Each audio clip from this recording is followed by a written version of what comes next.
20 years, $1 trillion, and thousands of troops flushed directly into the crapper in less than 2 months. Seriously, if you're not pissed off yet, you have not been paying attention. Ah! Midnight Patriot Nation. Midnight Patriot Nation. Podcasting around the world.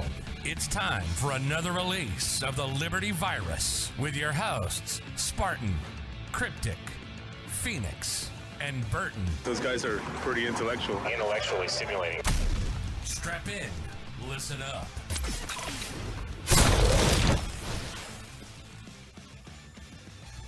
Midnight Patriots Nation, Spartan with you tonight, and welcome to another release of Midnight Bites, your regular inoculation against tyranny, libtard logic, vaccinazis, mask holes, Dementia Joe, and VP Camel Toe. Yeah! Before we get going tonight, Patriots, I have a special request, so bear with me, okay? Would it be okay to take an opportunity and open your hearts and wallets and prove once again that Americans are the most generous people in the world? You know, listen, it's been made crystal clear that in Biden's America, those that choose laziness and lies are rewarded, while those that choose honor, honesty, and hard work are left out in the cold. A wonderful, loving, patriotic family in the Denver area needs your help. Now, my description of their situation would not even come close to doing it justice, so click their GoFundMe link down in the description section and experience their story. Please donate if their story touches your heart, and let's make it happen for them. Let's mount up! Midnight Patriots Nation, we're here tonight to talk about the fall of Afghanistan. Now, the blame for this one we want to make completely clear is on the suits and not the boots. Our men and women in uniform have served honorably and have accomplished the vast majority of every single mission they were given. But somehow the talking heads and so-called pundits around the world, and particularly here in the U.S., appear to be shocked by the fall of Afghanistan, as the Taliban has reclaimed the majority of the country and in just a few weeks are closing in on the capital pretty much as we speak. I mean, I don't think we're witnessing a military defeat here. I think we're witnessing a religious submission. The Taliban represents a Muslim extremist theocracy and always has. Maybe we didn't learn a key lesson from other conflicts, including World War II, is that you cannot destroy an extremist religious ideology or radical ideology with a scalpel. You have to use a broadsword to decapitate it and a warhammer to crush the rest. Yeah, the Nazis were radical ideologues that could not be bargained with.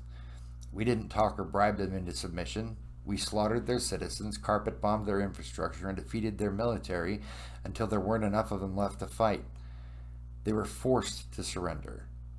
You know, the narrative, I'm sure, will soon be that yet another empire has invaded, yet another empire has failed to conquer the land of Afghanistan, and the Taliban patiently fought them off with God's help.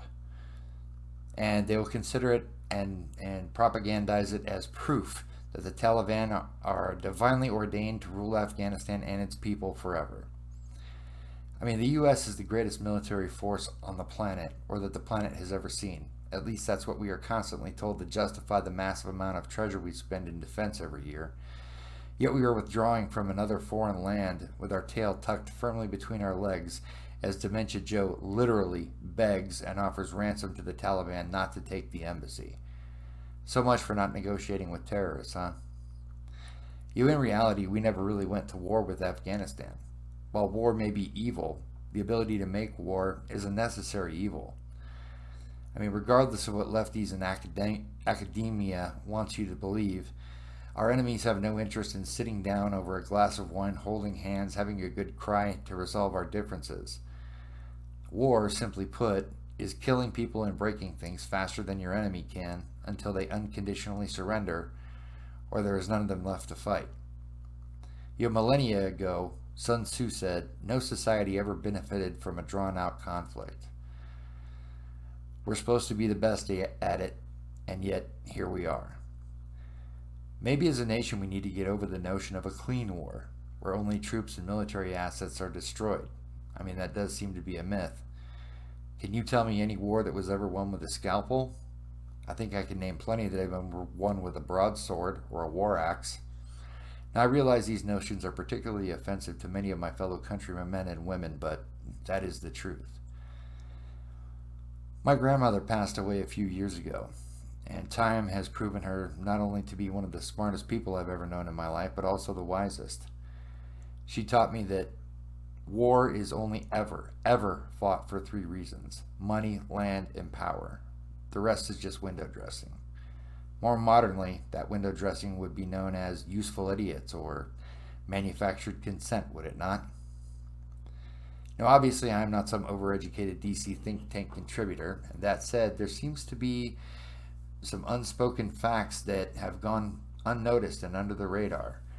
Well, we're going to bring you those facts right here tonight, and you can decide for yourself whether the current state of the world and the current state of Afghanistan is actually linked to what's going on right here in the U.S.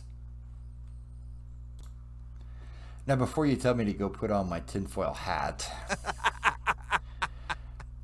as Americans, we probably have pretty much figured out that everything that happens in this country is all about money. Always has been, probably always will be. I mean, early on in the American stint in Afghanistan, we were told that there were troops guarding opium poppy fields. While that was true, there seems to be something else that they were guarding also. Or rather, perhaps keeping the Chinese away from.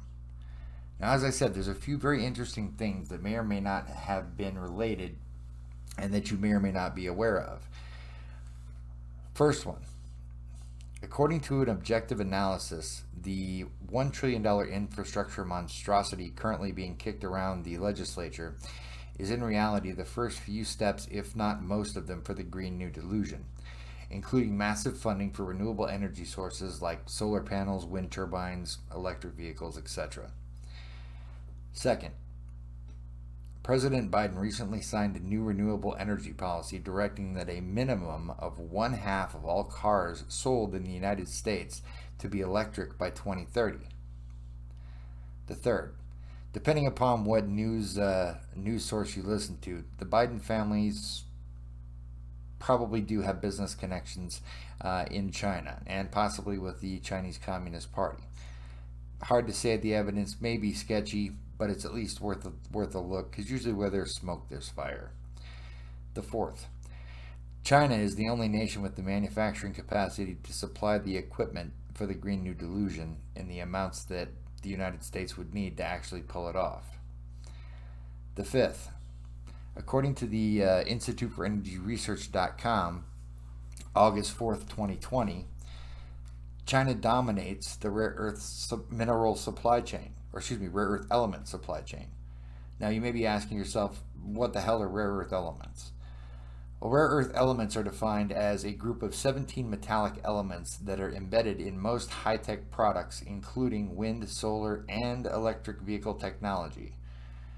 So again, wind turbines, solar panels, and electric car batteries. And finally, would it surprise you to learn that Afghanistan sits on between $1 trillion and $3 trillion worth of rare earth elements? Now, before you say, oh, sure, Spartan, you're just spouting bigoted Republican propaganda from Fox News. This is from NBC News Science Division, September 5th, 2014. A leftist publication, while a leftist messiah, Barry, was in the Oval Office. Now, we're going to have those links down in the description section for you so you can read those articles and come up with your own conclusion. But haven't we heard the old adage that when there's blood in the streets, buy property? I don't know about you, Midnight Patriots Nation, but this smacks of a high-level business deal. I mean, it could even smack of the Bidens profiting from it. I mean, if what we have read is true, President Trump and his administration had a plan in there for a strategic withdrawal to where the nation state of Afghanistan would have remained intact. I mean, we already saw what Joe Biden did on day one with the border. Who's to say he wouldn't have done this too? And that'll do it for this episode of Midnight Bites. Take just a second and hit those like, subscribe, and share buttons for us if you enjoyed it. Help us create the Liberty Virus pandemic. You can find all of our content platform links, exclusive discounts, and free stuff. That's right, free stuff. All in one place. Just hit up midnightpatriots.bio.link. That's midnightpatriots.bio.link From all of us here at the Midnight Patriots, live free, question authority, and always remember the Constitution is not just a suggestion. Catch you next time.